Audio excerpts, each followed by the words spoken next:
शुरू कर दो सर की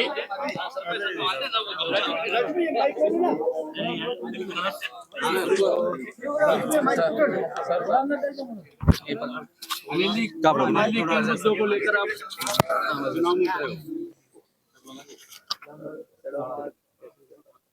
सवाल अनिल जी किन मुद्दों को लेकर चुनाव में उतरे हैं? सबसे पहला मुद्दा तो हमारा रहेगा शिक्षा, स्वास्थ्य और बेरोजगारों को रोजगार देना।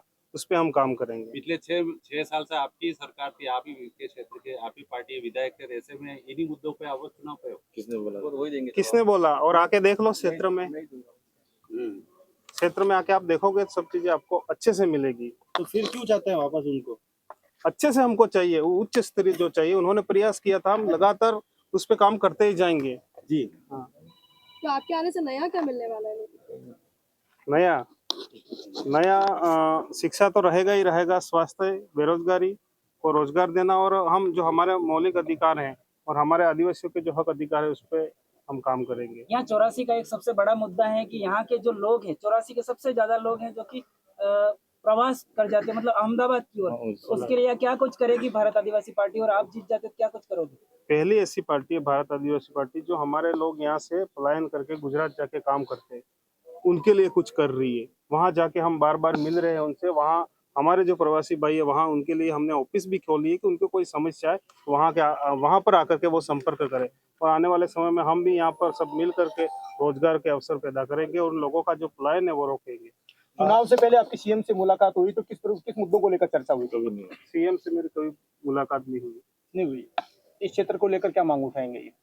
इस क्षेत्र को लेकर के मुख्य मांग हमारी शिक्षा, स्वास्थ्य, बेरोजगारों को रोजगार, पानी है। इसके बाद जो मूलभूत सुविधाएं हैं जो हर इंसान को चाहिए, उस पर हम काम करेंगे। गठबंधन जो रहा था इंडिया अलायंस के साथ केंद्र में, वो अब टूट गया कहीं ना कहीं।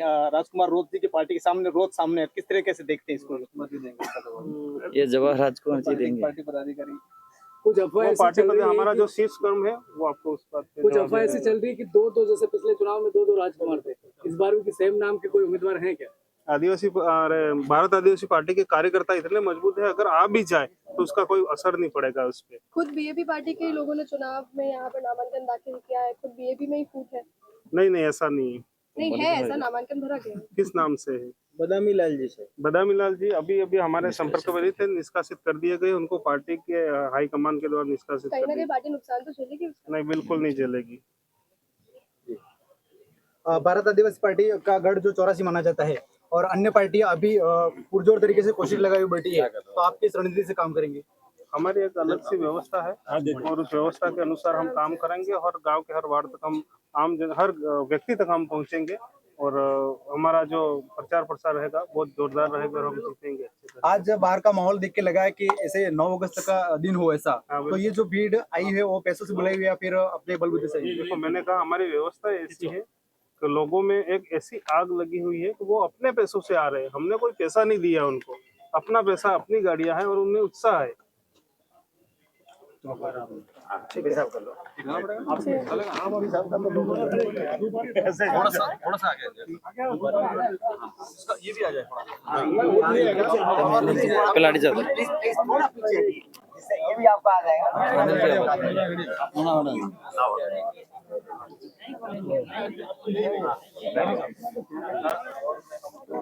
एमएलए साहब, सर इस बार ऐसा क्या रहा कि चुनाव में से पहले गठबंधन नहीं पाया, जबकि लोकसभा चुनाव में आपने गठबंधन बीजेपी को हराने के लिए किया था? आपके चैनल के माध्यम से सारे दर्शकों को मैं धन्यवाद जोहार करना चाहता हूं, और विशेषकर आज नामांकन रैली में जो एक उत्साह है, जो जुनून दिखा भारत आदिवासी पार्टी के हर कार्यकर्ता में, उस जुनून के आधार पे ये तय हो चुका है कि यहाँ पर भारत आदिवासी पार्टी एक तरफा जीत दर्ज करेगी। आपका सवाल था जो गठबंधन को लेके सारे चैनलों पे डिबेट चलती रहती है। हर समय हर चुनाव में अलग अलग स्थितियां बनती है। आज राजस्थान के अंदर जैसे आरएलपी ने उस समय गठबंधन किया था, आरएलपी ने, हमने भी एक अप्रत्यक्ष रूप से गठबंधन हुआ था। कांग्रेस का कैंडिडेट भी उतरा था और उस समय जो कांग्रेस की स्थिति इस तरह से बनी थी तो उस समय उन्होंने समर्थन दिया था बाहर से हमको। आज भारत आदिवासी पार्टी सलम्बर सीट पे और हमारी 84 सीट पे स्वतंत्र होकर लड़ रही है। सभी पार्टियां स्वतंत्र होकर लड़ रही है। ये गठबंधन इस देश के लोकतांत्रिक व्यवस्था का एक हिस्सा है, हमें समझना पड़ेगा। राजस्थान का अगर इतिहास उठा के देख लें, आरएलपी अभी स्वतंत्र चुनाव लड़ रही है, अभी लोकसभा कांग्रेस से गठबंधन किया था, वही 2019 के अंदर उन्होंने बीजेपी से गठबंधन किया था। तो ये गठबंधन लोकतंत्र का एक हिस्सा है। लेकिन आज की स्थिति में जो हमें लग रहा है, आज कांग्रेस को भी लगता है, बीजेपी को भी लग रहा है कि कांग्रेस जीत जाए चले, बीजेपी जीत जाए, लेकिन बीएपी नहीं आनी चाहिए। उस उद्देश्य से ये दोनों सीटों पे कांग्रेस भी काम कर रही है और बीजेपी भी काम कर रही है। लेकिन हम दावे के साथ कहते हैं कि दोनों सीटों पे दमखम के साथ भारत आदिवासी पार्टी जीतेगी।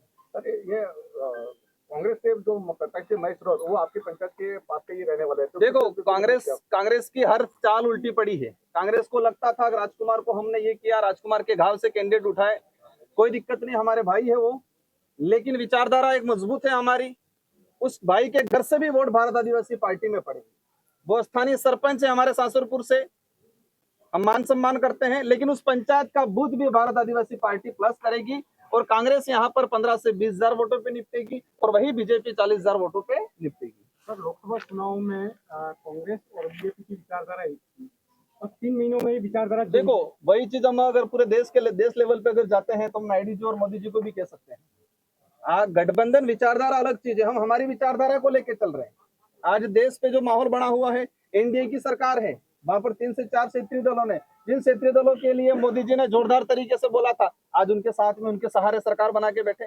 वो उनकी आइडियोलॉजी के आधार पे समर्थन दिया है। लोकसभा में जो हमारी जो आइडियोलॉजी थी, कांग्रेस की जो आइडियोलॉजी थी, कांग्रेस को लगता था कि हमें बीजेपी को मात देना है और इसलिए कांग्रेस ने हमारे को समर्थन दिया और हमने इसका स्वागत किया और तरीके से चुनाव हुआ। और आज जो स्थिति बनी हुई है, राज्य की स्थिति बनी हुई है, कांग्रेस के राज्य के लीडरों को लगता है कि बीजेपी आए चले, लेकिन बीएपी नहीं पनपनी चाहिए।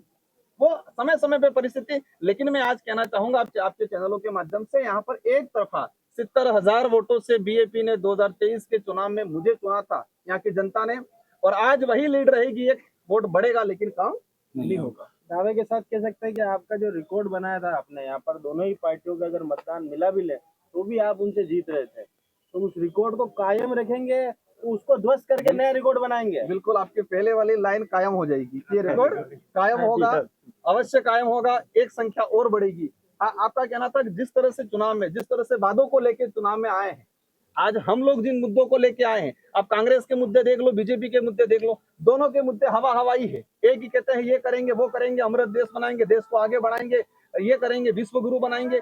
लेकिन देश में जो स्थिति बन रही है, हमारा भाई कह रहा था एजुकेशन को लेके, मैं 5 साल विधायक रहा।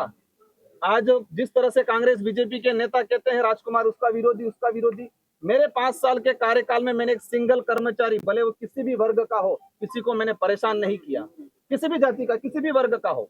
कोई भी व्यक्ति मेरे पास आया, हर समाज के व्यक्ति को मैंने फ्री में ट्रांसफर कराया। लेकिन आज वही बीजेपी आज पैसों के दम पे ट्रांसफर कर रहे हैं, बाल्डनों की पोस्टिंग पैसों के दम पे दे रहे हैं, और आज जिस तरह से कर्मचारियों को परेशान करके भगा रहे हैं, शिक्षण व्यवस्था खराब हो रही है, टीचर लाए और लगाने के बजाय उनको हटाने का काम कर रहे हैं, मेडिकल व्यवस्था तहस-नहस हो गई है। इस क्षेत्र का सबसे बड़ा मुद्दा था कडाना का पानी गेजीघाटा तक लाना। मैं दावे के साथ कहता हूं, मैंने ये काम करवाया, ये सैंक्शन करवाया, उसका टेंडर हो गया, लेकिन जैसे भाजपा की सरकार आई, उन्होंने वर्क ऑर्डर देना बंद कर दिया। ये विकास के नाम लेते हैं लेकिन विकास विरोध का काम करते हैं।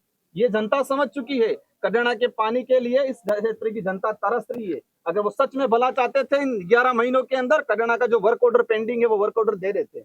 लेकिन जनता को समझ चुका है, घर घर तक हमारा कार्यकर्ता इस बात को लेके जाएंगे, और जिस तरह से उन्होंने कडाना प्रोजेक्ट को रोकने का काम किया है, उनको भुगतना पड़ेगा इस चुनाव के अंदर। ठीक है, थैंक यू।